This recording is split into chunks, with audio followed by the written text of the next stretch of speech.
नमस्कार दोस्तों। पिछली वीडियो में हमने श्रीमद् भागवत गीता के अध्याय 1 से श्लोक संख्या 1 से लेकर 11 तक के श्लोकों और उसके अर्थ को श्रवण किया था और आत्मसात किया था। आज हम अध्याय 1 से श्लोक संख्या 12 से लेकर 19 तक के श्लोकों को श्रवण करेंगे और उसके अर्थ को आत्मसात करने का प्रयास करेंगे। दोस्तों, ये श्लोक और इनके अर्थ केवल युद्ध से ही संबंधित नहीं है। हमारे जीवन में आने वाली हर चुनौती के लिए इन श्लोकों से और इसके अर्थ से हमें प्रेरणा मिलती है कि हमें अपनी चुनौतियों का सामना किस प्रकार करना चाहिए। किसी भी परिस्थिति में हमें अपने आत्मबल को बनाए रखना होता है। शत्रु पक्ष कितना ही मजबूत क्यों न हो, हमें उनके सामने खुद को कमजोर साबित नहीं करना चाहिए। श्रीमद् भगवत गीता हमें हमारी जिंदगी में आने वाली विषम परिस्थितियों, कठिनाइयों और मुसीबतों का सामना करने की प्रेरणा देती है। भगवत गीता से हमें ज्ञात होता है कि हमें किस प्रकार अपने आत्मबल और संयम के साथ हर परिस्थिति का सामना करना चाहिए। तो चलिए आगे के श्लोकों से हम और भी प्रेरणा ग्रहण करते हैं। श्लोक संख्या 12। तस्य संजनयन हर्षं कुरुवृद्धः पितामहः सिंहनादं विनद्योच्चे शंखं दद्मौ प्रतापवान। हमने पिछले श्लोकों में देखा कि दुर्योधन अपनी सेना को लेकर अति उत्साहित है और उसके उत्साह को बढ़ाते हुए कौरवों में सबसे वृद्ध और प्रतापी पितामह भीष्म ने सिंहनाद कर ऊंची ध्वनि में शंख बजाया। ऊंची ध्वनि में सिंहनाद करने का तात्पर्य ये है कि वे शत्रुओं को बता देना चाहते हैं कि हम युद्ध के लिए तैयार हैं। हमारा मन पूरी तरह से युद्ध के लिए तैयार है। हम में आत्मबल की कमी नहीं है और यही हमें अपने जीवन में भी करना चाहिए। हमें भी अपनी विषम परिस्थितियों में इसी तरह से समस्याओं का सामना करना चाहिए, अपने पूरे आत्मबल के साथ। अब श्लोक संख्या 13। ततः शंखाश्च भैर्यश्च पडवानक गोमुखाः सहसेवाभ्य हन्यन्त सशब्दस्तु मूलोऽभवत्। पितामह भीष्म के शंखनाद करने के पश्चात शंख, भेरी, पणव, आनक, गोमुख आदि युद्ध के बाजे एक साथ बजने लगे, जिससे भयंकर ध्वनि हुई, भयंकर डरावनी ध्वनि हुई। और ये ध्वनि मनोरंजक नहीं थी, सुरीली नहीं थी, एकदम हृदय को चीर देने वाली ध्वनि थी। शत्रु सेना में खलबली मचा देने वाली ध्वनि थी। युद्ध मनोरंजन के लिए नहीं होते हैं, तो जब युद्ध का फैसला हो जाए तो उसमें अपना सब कुछ अर्पण करना ही पड़ता है, चाहे परिणाम जो भी हो। हम उससे पीछे नहीं हट सकते। इसी तरह की परिस्थिति हमें अपने जीवन में भी लानी चाहिए। समस्या चाहे जो भी हो, अगर आप उसका सामना करने की ठान लेते हैं तो पीछे नहीं घूमना चाहिए, समस्या को पीठ नहीं दिखाना चाहिए। अगर आप चाहते हैं कि उस समस्या का निदान हो तो उसमें जी जान से जुट जाइए, निश्चित ही आपको उसका निदान मिलेगा। अब श्लोक संख्या 14। ततः श्वेतैर्हयैर्युक्ते महतीस्यनन्दे स्थितौ माधवः पाण्डवश्चैव दिव्यौ शंखौ प्रदद्मतुः। कौरवों के पश्चात अब उद्घोषणा की बारी पांडवों की थी।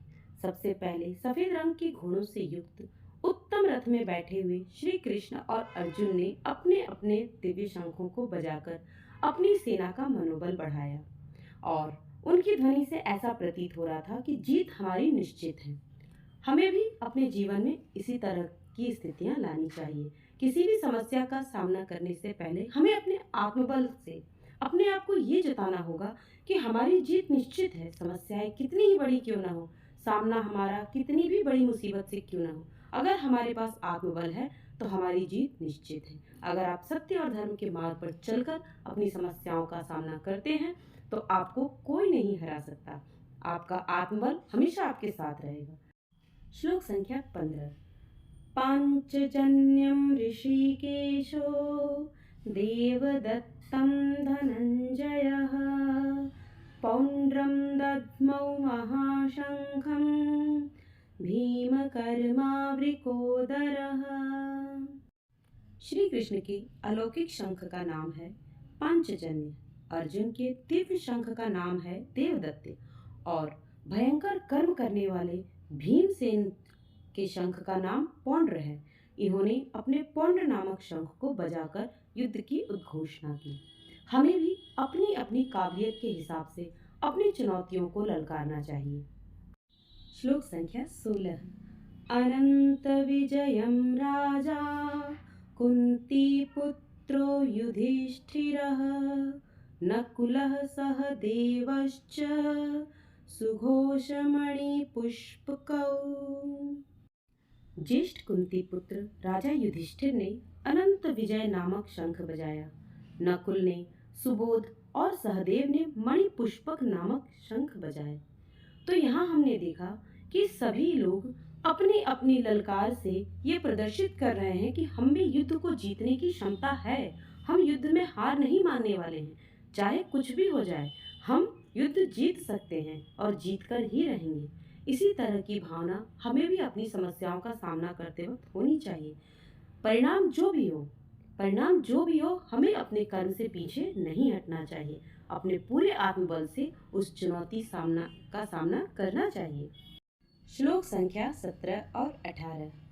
काश्यश्च परमेश्वासः शिखण्डी च महारथः दृष्टद्युम्नो विराटश्च सात्यकिश्चापराजितः द्रुपदो द्रौपदेयाश्च सर्वशः पृथिवीपते सौभद्रश्च महाबाहु शंखान् दध्मुः पृथक पृथक।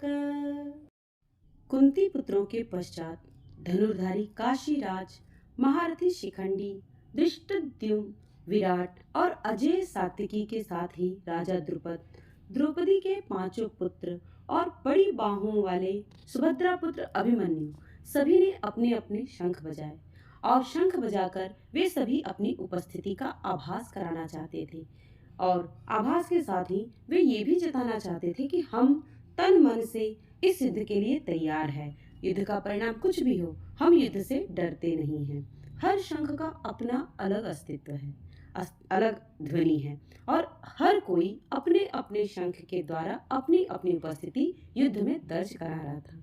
और फिर ये युद्ध तो ऐसा था कि जिसमें पूरे देश के महान योद्धाओं ने प्रतिभाग किया था। तो फिर अपनी उपस्थिति दर्ज कराने में पीछे क्यों रहेंगे? हमें भी इसी तरह से कार्य करना चाहिए। चाहे परिणाम कुछ भी हो, समस्याओं के सामने हमें आत्मबल के साथ अपनी उपस्थिति दर्ज करानी चाहिए। परिणाम हमारे हाथ में नहीं है, परंतु उचित परिणाम के लिए, उत्तम परिणाम के लिए प्रयास करना तो हमारे बस में है। तो ऐसा हमें करना चाहिए। श्लोक संख्या 19। सघोषोधार्त राष्ट्राणां हृदयानि व्यदारयत् नभश्च पृथिवीं चैव तुमुलो व्यनुनादयन्। संजय धृतराष्ट्र को बताते हैं कि महाराज, पांडवों और उनकी सेना द्वारा की गई यह ध्वनि आकाश और पृथ्वी को गुंजाते हुए आपके पुत्रों के हृदय को विदीर्ण कर रही है। उनके द्वारा भरी गई हुंकार आपकी सेना का मनोबल कमजोर कर रही है। और देखा जाए तो हमें भी जीवन में इसी प्रकार करना चाहिए। युद्ध से पहले इस तरह की हुंकार भरनी चाहिए कि शत्रु पक्ष कमजोर पड़ जाए, वो एक बार को सोचने को मजबूर हो जाए कि कहीं हम तो नहीं हारेंगे, उनके हृदय को कंपा दे। किसी भी समस्या का सामना करने के लिए भी ललकार इसी तरह होनी चाहिए। अपने हृदय को मजबूत करते हुए पूरे मनोबल से हमें समस्या का सामना या अपने शत्रु पक्ष का सामना करना चाहिए।